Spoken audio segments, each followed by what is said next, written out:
exploring Carnage's musical journey, an insightful dive into his lyrics. Hey there, music aficionados. Today, we're diving deep into the artistic universe of Carnage.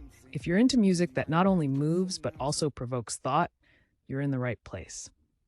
We're not just here to listen, we're here to understand how personal struggles can morph into influential music.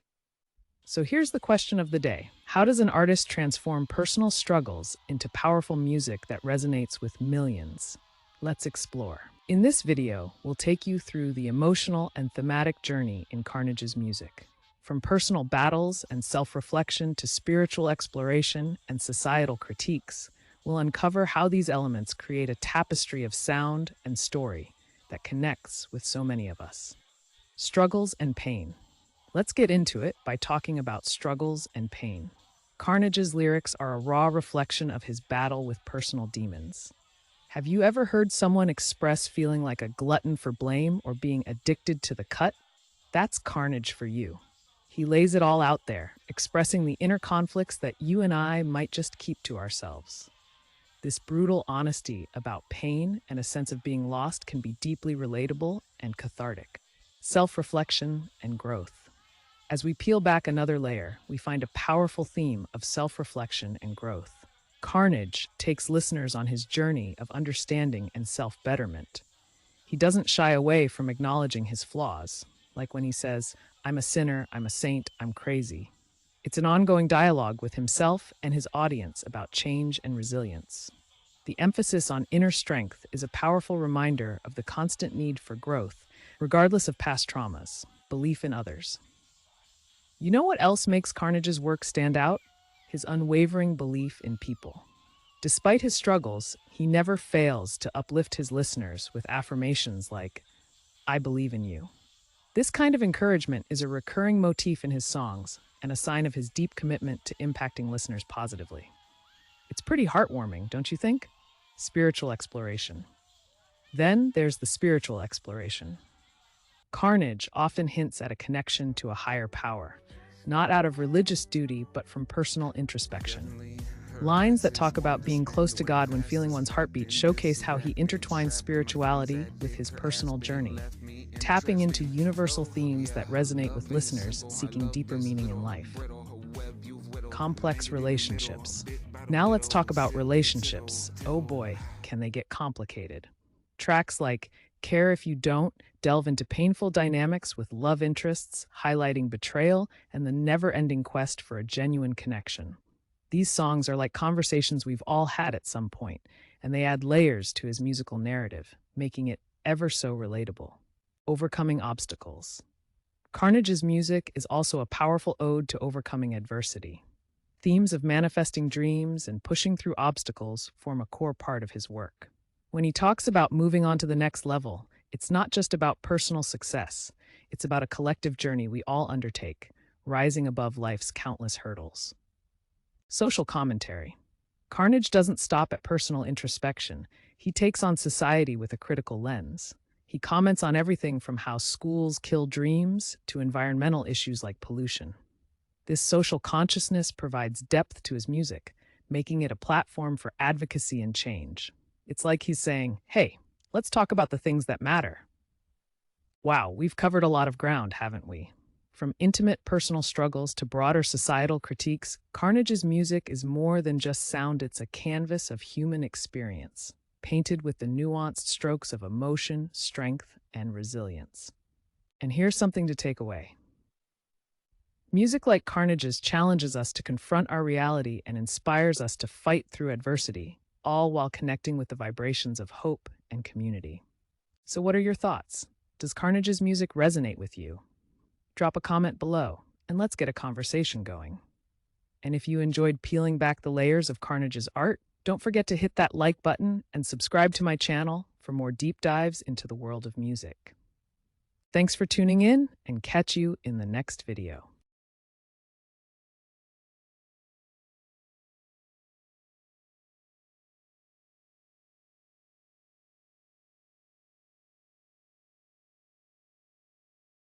All right, so are you ready for something different? This deep dive.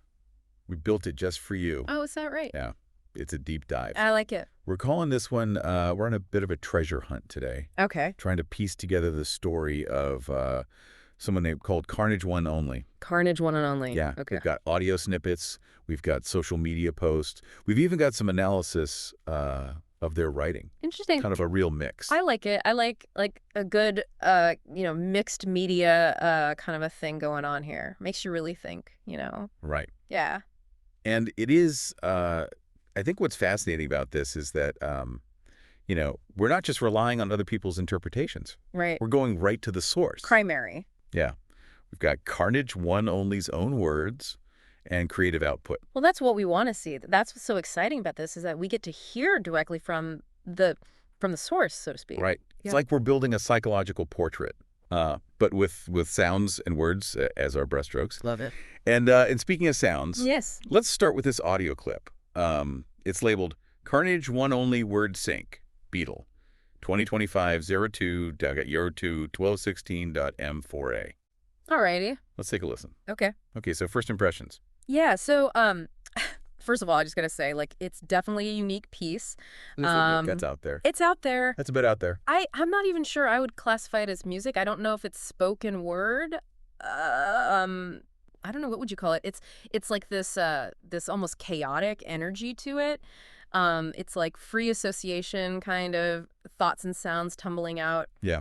And it makes you wonder. It makes you wonder. You really lean in. What's going on here? What's going on? What's this all about? What is the meaning of this? Right. Maybe Carnage1nonly's social media can shed some light. Yeah, good point. I mean, what have we got here? What have you found? Well, it looks like Carnage1nonly identifies as a musician. Yeah. Aspiring. Maybe not full-fledged professional, but they're sharing their work on platforms like YouTube. Okay. So you can kind of see this real drive to connect with others through the music. I noticed that too, and it's not even just about, gaining fans or fame. Right. There's this sense that they believe music can actually heal.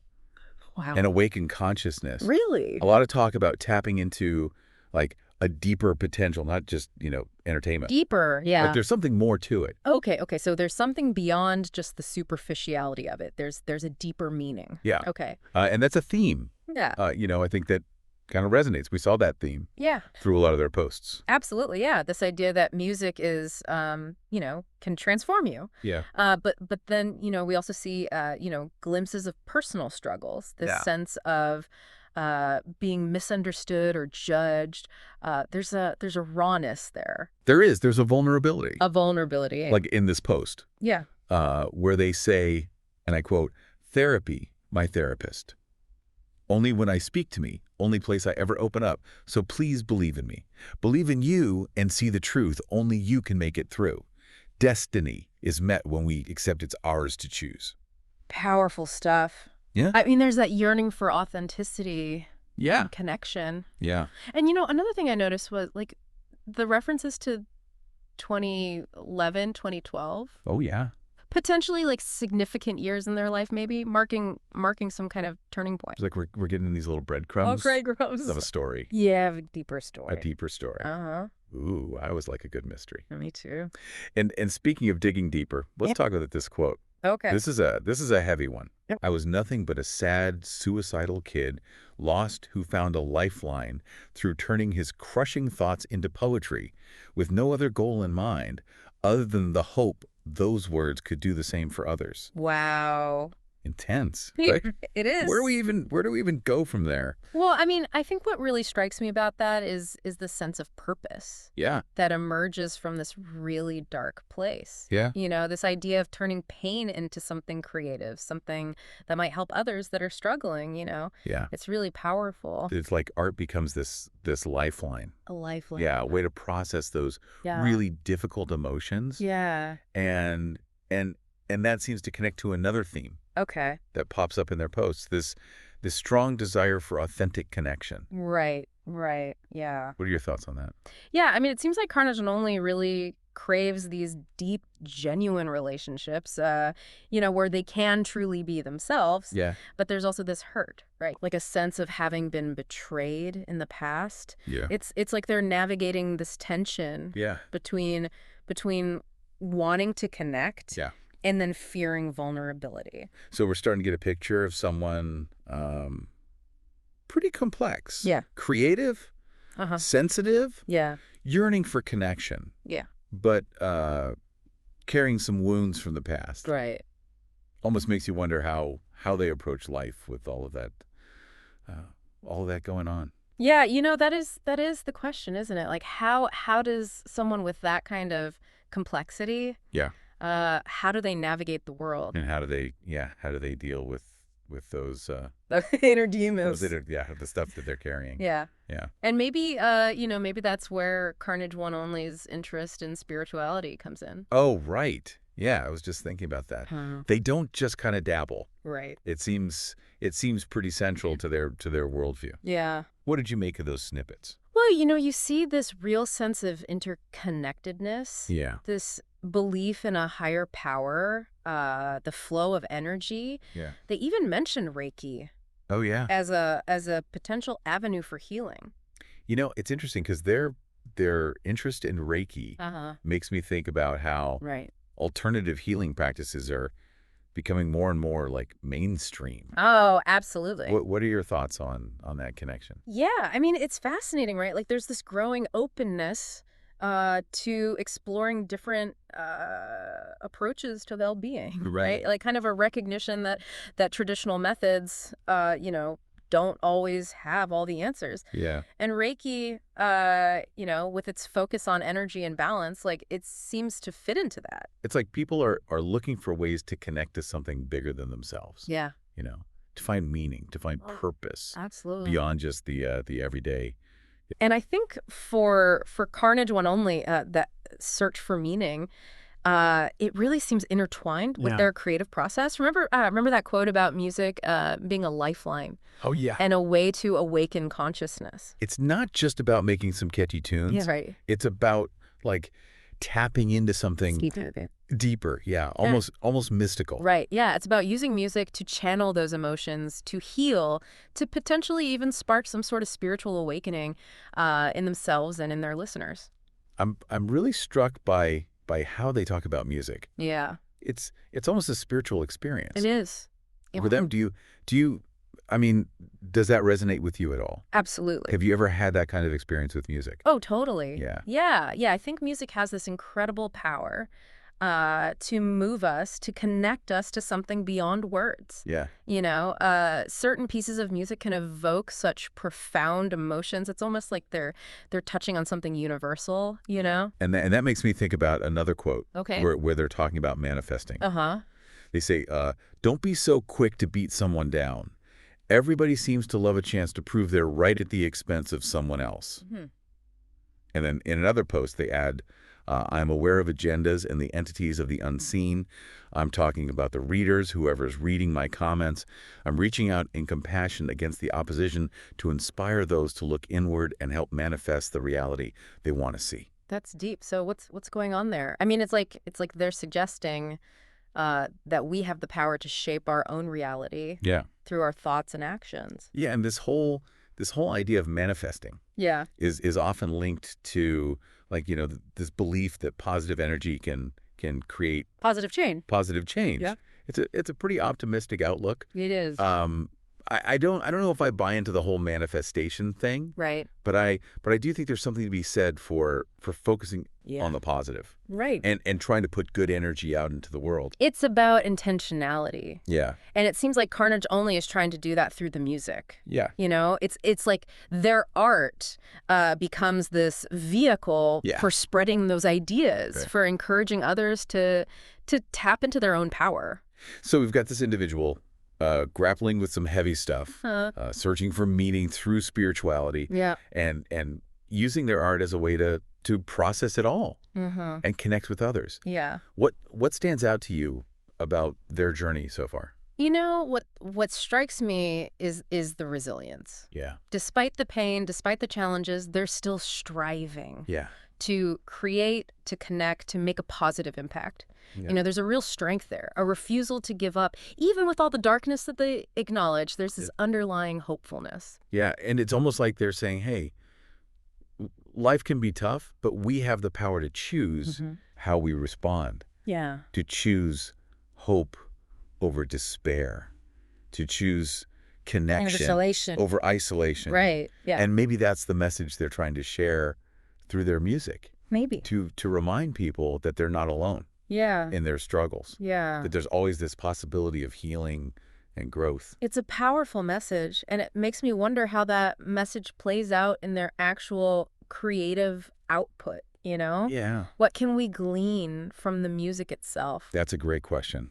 And maybe that's where we should head next. Yeah, let's do it. This deep dive is far from over. It's just getting started. But before we jump into the music, Yeah. what's resonating with you like the most about Carnage1nonly so far? Yeah, it is amazing to see how, they're really exploring these big questions through their art, about life and meaning and connection. Yeah. It's like their music becomes this window. A window into their soul. It really does. Speaking of windows into the soul, remember that kind of cryptic audio clip we heard at the beginning? Oh, yeah. It's interesting to consider it again now. Right. That we have a better sense. Now that we've some context. Yeah. Yeah. Of their personality and struggles. Yeah. It's like it takes on a whole new meaning, doesn't it? It does. Yeah. Those seemingly random words and sounds, happy, happy, woohoo. Right. Hey. Right. Almost feel like, like a sonic representation of their inner world. Of their internal landscape. Yeah, this mix of joy and chaos. And this need, to be heard. This raw need to be heard. And it makes me think about something they said in one of their social media posts. They wrote, "Conflicts with Carnage, my perspective. New year, same me. Goodbye 2020, hello, same old bullshit. A year doesn't depict what can change in a day. A new year doesn't mean good things if the world is still shitty. Every day is a new day and a new opportunity to be different or believe in that change. So instead, let's treat tomorrow as every day after. A new day, a fresh start. Stay blessed, y'all. Happy New Year." Wow. It's like they're acknowledging the darkness, but they're also choosing to focus on the possibility of Yeah. change. It's like every day's a new day. It is, yeah. You can always, New beginnings. yeah, you can reset, you can choose. Yeah, and it reminds me of something else they wrote. Give praise in private. If you have to keep that part of you to yourself, there's some things, even the pain that we've had through our life, that we've decided to keep to ourselves. So why not? If you're worried about how others will feel, that's the same thing led to that pain. Now you're worrying about what you feel, so why not? Even if it's to protect the others or yourself, you can do that in private. But that doesn't mean that you can encourage others. That is part of the Holy Spirit becoming one. Ensure yourself right then, and the person you're looking at, that there are still good people as you. Be that person for them at that time. It comes to life. You change your past and you change that person's future. It's a long one, but but I think it speaks to a really important part of their philosophy. It's a lot to digest. It is. But it seems like what they're saying is, even though we might need to protect our own vulnerability. Right. we can still choose to be a source of encouragement and kindness for others. It's about recognizing that everyone is carrying their own burdens, their own pain, and sometimes the smallest act of kindness can make huge difference. A world of difference, Yeah. It's a beautiful sentiment. It is. And it makes me think about how Carnage1nonly seems to be trying to do that through their music. Yeah. Offer a message of hope. Yeah. Connection and the possibility of transformation. And who knows, maybe that's what those seemingly nonsensical sounds in that audio clip represent. Yeah. The chaotic, raw emotions that get transformed into something beautiful and meaningful. Maybe that's the magic of creativity. Maybe it is. It allows us to take the darkness, the pain, the confusion, and turn it into something that can connect us. Yeah. That can inspire us, that can even heal us. Absolutely. Well, I have to say, this has been a truly fascinating deep dive. It has. We've gone from cryptic audio snippets to philosophical musings and everything. Everything in between. It's been a journey. And remember, this is just a starting point. Yeah. There's so much more to explore in Carnage1nonly's work. Exactly. Yeah. So as we wrap up this deep dive, Yeah. I want to leave you with this final thought. Okay. From Carnage1nonly, they wrote, "I was nothing but a sad, suicidal kid, lost who found a lifeline through turning his crushing thoughts into poetry with no other goal in mind other than the hope those words could do the same for others. It's a reminder that even in the darkest of places, creativity and connection can be a source of hope And healing. and healing. It's a powerful reminder. It is. So keep exploring, keep listening, and keep those questions simmering. Yeah. And maybe, just maybe, Carnage1nonly's journey will inspire you to find your own creative outlets, your own ways of connecting with the world, Yeah. and your own sources of light. Like the darkness. That's a beautiful way to put it. Until next time. Yeah. Happy diving. All right, so we're diving into some pretty diverse stuff today. We've got a research paper on machine learning, a self-help book about financial freedom, some architectural guidelines, and, oh yeah, a few random internet snippets that just might tie everything together. Sounds like quite the mix. Ready to see what connections we can uncover? Always up for a good mental stretch. Okay, let's kick things off with this paper, The Underlying Values of Machine Learning Research. It really gets into the nitty-gritty of what drives the field. Yeah. The authors did this really deep analysis of a bunch of influential machine learning papers. And they found something kind of surprising. A lot of these papers were all about achieving like state-of-the-art performance, pushing the technical boundaries, but they rarely even touched on the real-world implications of their work. So it's like they're so focused on getting a perfect score on a practice test that they don't even know if the test is actually relevant to the real exam. Exactly. It's like you could ace that practice test, but still be totally unprepared for the real thing. Yeah. And here's another thing that really got me thinking. Even at seemingly neutral values like accuracy can actually be influenced by societal biases. Wait, what do you mean? Well, think about it. To measure accuracy, you need to define what the true labels are. And those labels are often determined by human judgment, which, can be pretty subjective.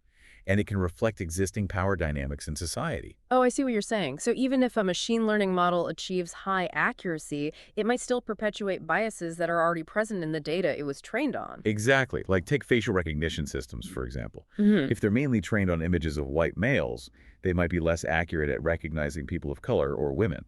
And that can have serious real-world consequences.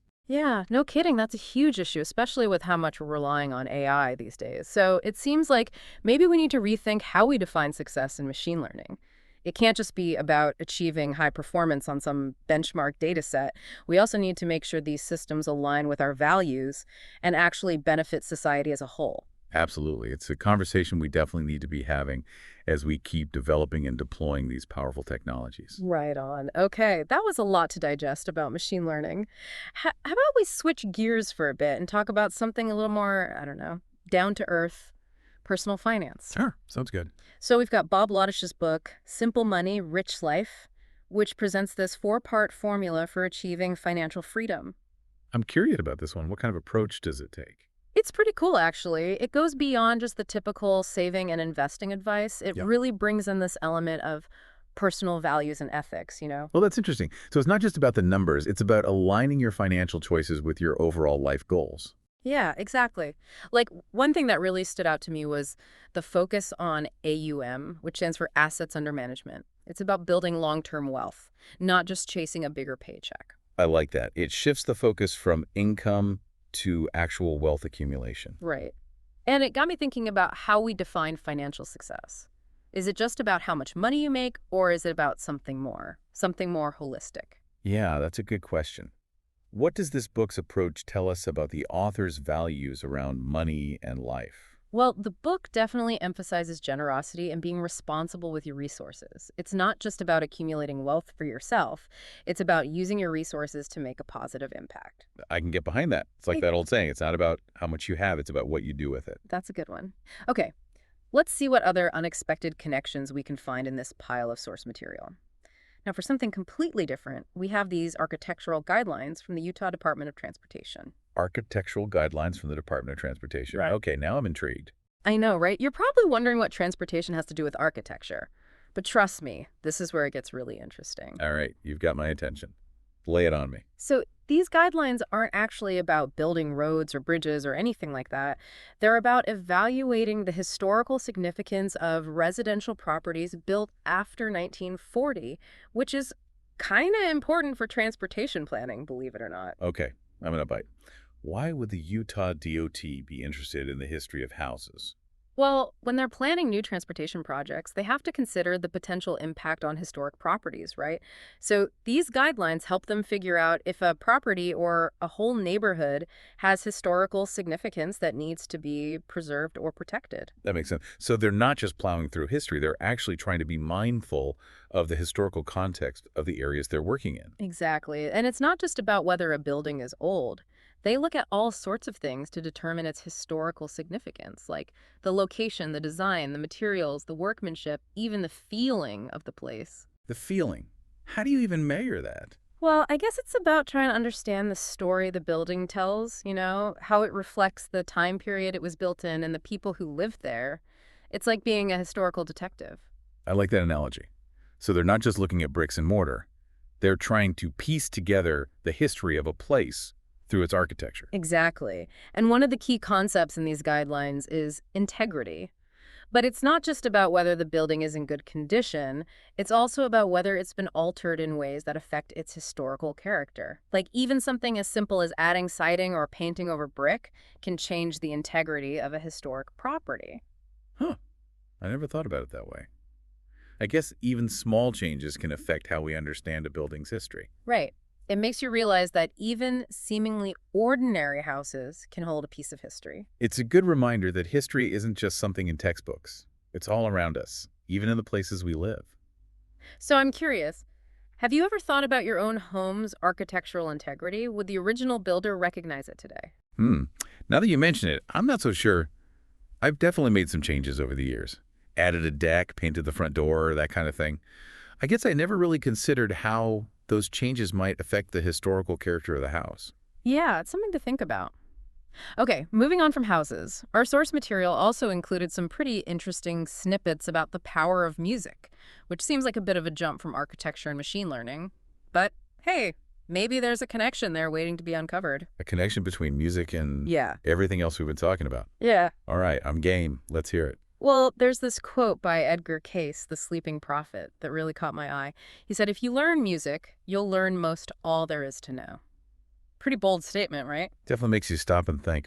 Huh. What do you make of it? Was he being literal or just waxing poetic? I'm not sure, but it's intriguing, isn't it? Like, what if there's something about music that unlocks a deeper understanding of the universe?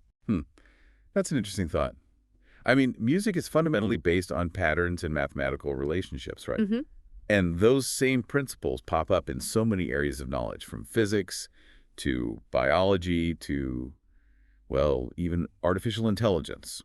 Some researchers are actually exploring connections between music theory and mathematical concepts that are relevant to AI. Maybe there's more to that Case quote than meets the eye. Now, that's a rabbit hole I'm willing to go down. It's like music is a hidden language of the universe, and if we can learn to speak it, who knows what secrets we might unlock. And here's another layer to add to this musical mystery. Our source material also mentioned this recurring number sequence, 142857. Apparently, it has all these fascinating mathematical properties that some people believe have deep significance. A numerical puzzle. All right, you've got my attention. What's so special about this sequence? Well, I don't want to spoil all the fun just yet. Maybe our listeners can do some research and see what they discover. But I will say this. It's related to the decimal expansion of a very specific fraction, and it creates these mind-bending cyclical patterns that are just begging to be explored. Consider me officially intrigued. Yeah. I'm going to have to look into that. I always love a good mathematical mystery. Me too. All right, I think we've covered a lot of ground in this first part of our deep dive. Stay tuned for part 2, where we'll delve even deeper into these connections and see what other surprises we can uncover. Welcome back to our deep dive. It's really remarkable how these seemingly random threads we're exploring keep connecting in unexpected ways. It is, isn't it? Like, remember that machine learning paper we were discussing? Yeah. And how even something as seemingly objective as accuracy can actually be shaped by societal biases. Oh yeah, that was a real eye-opener. And it gets even more concerning when you look at some real-world examples. Did you know that facial recognition systems, which are often trained on data sets that are mostly white and male, can have a really hard time accurately identifying people of color and women? Yeah, that's a pretty serious problem, especially considering how widespread facial recognition technology is becoming. Like, it's being used in everything from security systems to law enforcement. Exactly. The potential consequences are huge. And it's not just facial recognition. Either algorithms are being used in hiring, loan applications, even in the criminal justice system.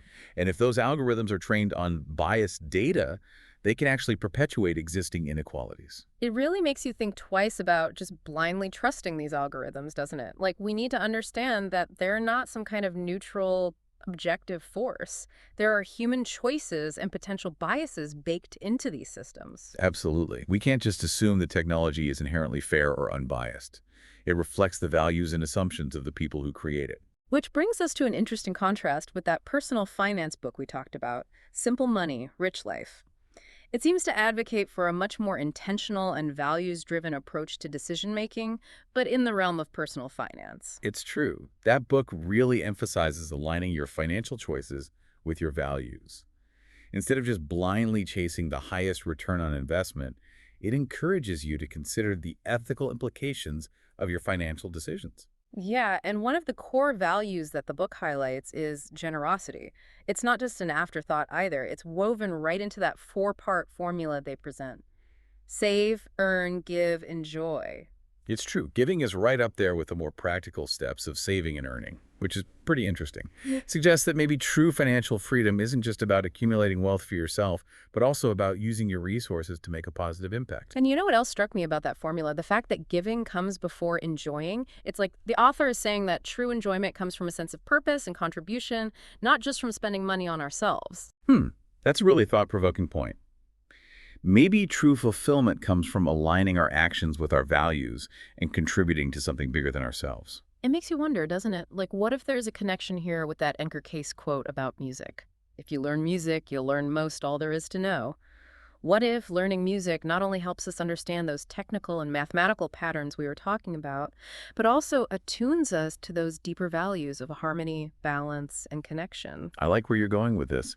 Maybe music transcends that purely technical realm and taps into something deeper, something more universal.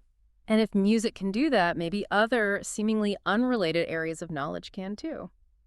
Speaking of which, those UDOT architectural guidelines we were discussing kind of unexpectedly highlighted that idea of interconnectedness as well. Oh yeah, how so? Well, remember how they evaluate a property's integrity based not just on its physical condition, but also on its setting, association, and even its feeling? It made me realize that even a single building is part of this larger network of relationships. Like, it's connected to the people who live there, the community it's a part of, the historical events it's witnessed. That's true. We tend to think of buildings as these static objects, but they're actually embedded in a web of relationships and stories. Right. Maybe that's one of the key takeaways from this whole deep dive, actually. Whether we're talking about machine learning, personal finance, architecture, or even music, it seems like this theme of interconnectedness just keeps popping up. Yeah, our world is this incredibly complex system full of interconnected parts. And I think understanding those connections is key to making sense of it all. Well said. Okay, I think we've kept our listeners in suspense long enough. Let's finally dive into that numerical mystery you mentioned earlier, the 142857 sequence. Tell us, what's so special about it? All right. Remember how I said it was connected to the decimal expansion of a particular fraction? Well, that fraction is 1/7. 1/7. Really? Wouldn't have guessed that. I know, right? Seems pretty simple. Uh. But here's where it gets weird. When you divide 1 by 7, you get this decimal that repeats infinitely. 0.142857142857, and so on. And that 6-digit sequence, 142857, has some really bizarre properties. Okay, now you've got to give us an example. So check this out. If you multiply 142857 by 2, you get 285742. Wait a minute, it's the same 6 digits, just shifted over. Exactly. And it gets even weirder. Multiply it by 3 and you get 428571. Multiply by 4, you get 571428. It just keeps cycling through those same 6 digits. No way. That's amazing. It's like some kind of hidden code embedded in math. It really is.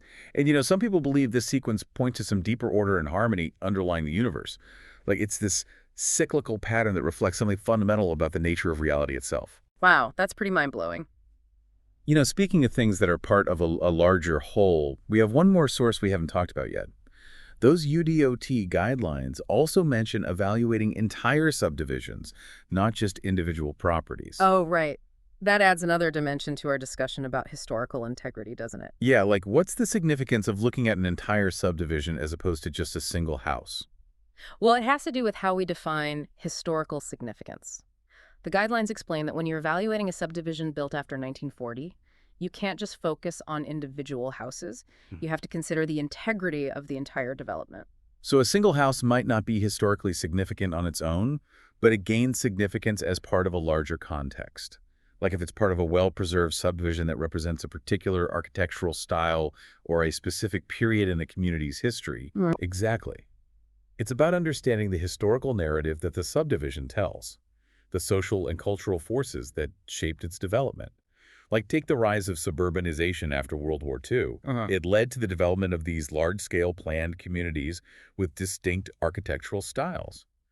These subdivisions might not have individually remarkable buildings, but they're historically significant as representations of that era. It's like how a single note in a musical composition might not be that interesting on its own, but it gains meaning and power as part of the overall melody and harmony. You got it.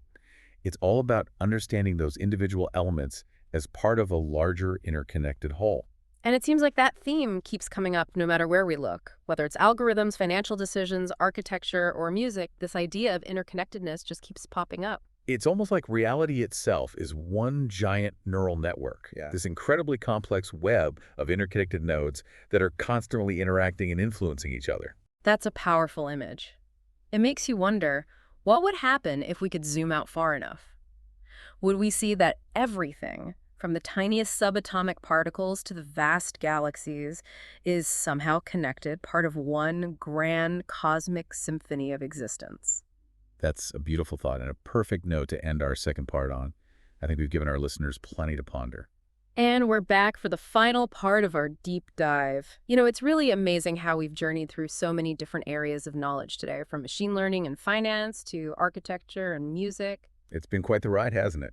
As we wrap things up, I keep finding myself coming back to that idea of interconnectedness, like it's this hidden thread running through all these seemingly separate topics. You know, it strikes me that even the concept of assets under management from Simple Money, Rich Life ties into that. No, let's say.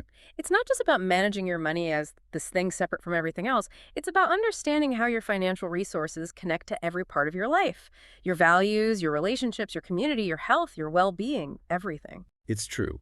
True wealth is about the richness of your whole life, not just the numbers in your bank account. And that richness comes from the connections we make, the ways we contribute, the ways we become part of something bigger than ourselves. Right, and that reminds me of those architectural guidelines and how they emphasize the setting and the associations of a building. A house isn't just four walls and a roof. It's part of a neighborhood, a community, a whole historical story. It gets its meaning and value from those connections, not just from the bricks and mortar. It's like how a single neuron in the brain doesn't mean much on its own. It's the connections to other neurons that make it significant, that allow it to be part of a network that processes information and creates meaning. And speaking of brains and patterns, I've noticed these images keep popping up in our source material. Diagrams of the brain, the DNA, double helix, that spiral of musical frequencies. They're like metaphors, aren't they? Pointing to the interconnected nature of, well, everything. Like how the patterns in a DNA molecule hold the blueprint for life, or how a galaxy's spiral shape is a result of the same fundamental forces that govern the whole universe. And maybe those same patterns and forces were working in our minds too, in the way we learn and create and interact with the world. It really makes you think. So here's a question. If we could truly grasp how interconnected everything is, would it change how we live?